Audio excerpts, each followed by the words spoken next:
The drama surrounding Mike Tyson was never just about knockouts or belts or statistics. It was about consequence. In Tyson's world, disrespect carried a price. Arrogance demanded payment, and anyone foolish enough to treat boxing like a street game quickly learned that the ring was his territory. When Tyson spoke about war, about breaking ribs, about there being no friends in battle, it wasn't posturing, it was a warning. And over the years, a long list of men ignored that warning and paid for it in front of the world. Tyson did not simply defeat opponents, he erased them. Every time someone crossed a line, mocked his legacy, disrespected the sport, or underestimated the rage coiled beneath his discipline, Tyson responded with violence that felt surgical and personal. The ring became a courtroom, and Tyson was judge, jury, and executioner. Each fight added a new name to what fans would later see as a kamikaze list. Men who flew headfirst into the storm believing they were immune, only to be torn apart by raw force and merciless intent. Andrew Golota was one of the earliest symbols of this arrogance. Known less for skill and more for dirty tactics, Golota entered the ring already defeated by fear.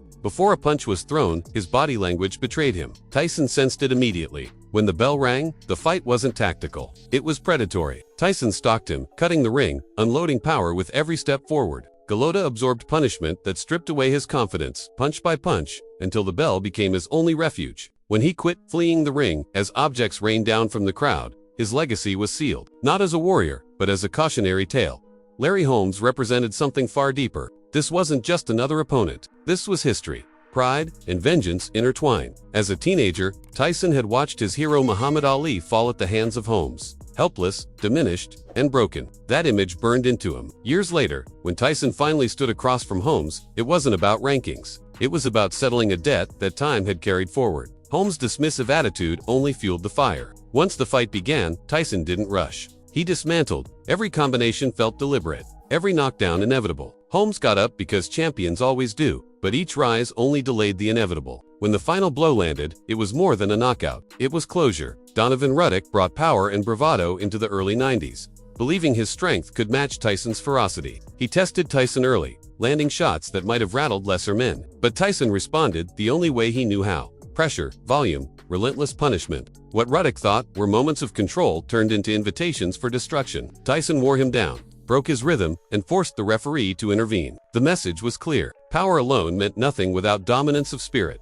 Jose Revolta believed size would save him. His camp spoke confidently. His jaw absorbed punishment that surprised even Tyson. But durability without defense only prolonged the suffering. Tyson systematically dismantled him, turning resilience into liability. Revolta survived longer than expected, but survival was never victory. When the stoppage came, it wasn't relief. It was inevitability. Mitch Green's story blurred the line between boxing and real life. Threats, extortion attempts, public bravado followed Tyson everywhere. In the ring, Tyson chose not to end it quickly. He chose punishment. Round after round, Green absorbed a beating that felt instructional, as if Tyson was teaching him anatomy one punch at a time. Years later, when Green tried to confront Tyson outside the ring, the result was the same. One encounter, one hospital trip, and a life changed forever. Tyson didn't chase trouble. Trouble chased Tyson and learned the cost. Trevor Berbick represented everything Tyson despised. Dirty tactics, disrespect, a role in pushing Ali toward retirement. When Tyson faced him for the heavyweight crown, it was Judgment Day.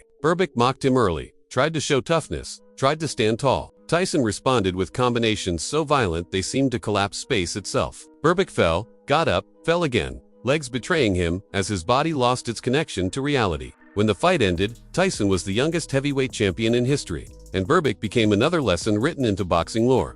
Tyrell Biggs believed pedigree would protect him. Olympic gold, undefeated record, public mockery. Early on, he found moments of success, moments where his confidence grew. That confidence became his downfall. Tyson doesn't forgive mistakes. One lapse, one opening, and the punishment was immediate. Biggs' bravado evaporated under a barrage that ended his night and humbled his words. Peter McNeely arrived with noise, bravado, and misplaced confidence. He believed Tyson's time away had softened him. He rushed forward, aggressive, reckless, and unprepared. Tyson ended the illusion almost instantly. Knockdowns came in waves. McNeely didn't look like a hurricane. He looked like debris caught in one. The fight ended quickly, and Tyson's return was announced not by words, but by violence. Jesse Ferguson brought experience and confidence from past success against Tyson's conqueror. He spoke boldly, believed in late rounds, believed in strength. Tyson believed in pressure. The fight became a slow dismantling, a refusal to allow escape. When Ferguson finally went down, the outcome felt less like a surprise and more like destiny fulfilled. Frank Bruno talked his way into trouble.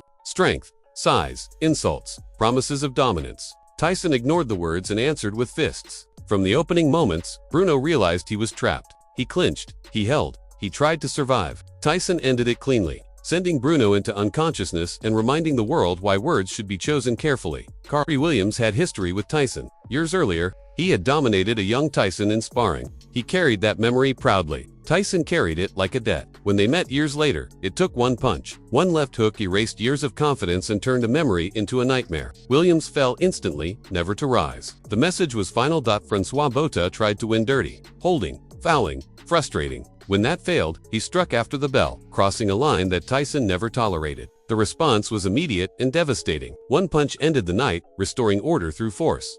This is how Kid Dynamite built his legend. Not just through wins, but through punishment reserved for those who disrespected the sport, the legacy, or the man himself. Tyson wasn't perfect. He wasn't gentle. But he was honest in his violence. Every opponent who stepped in with arrogance left with humility, fear, or unconsciousness. So now, it's your turn. Which Mike Tyson fight best represents the baddest man on the planet in your eyes? Was it revenge, raw power, or pure intimidation that defined his legacy? Drop your thoughts in the comments, and if you want more deep, cinematic boxing stories like this, make sure to like the video, subscribe to the channel, and turn on notifications so you never miss the next chapter. The legends never fade, and the stories only get darker.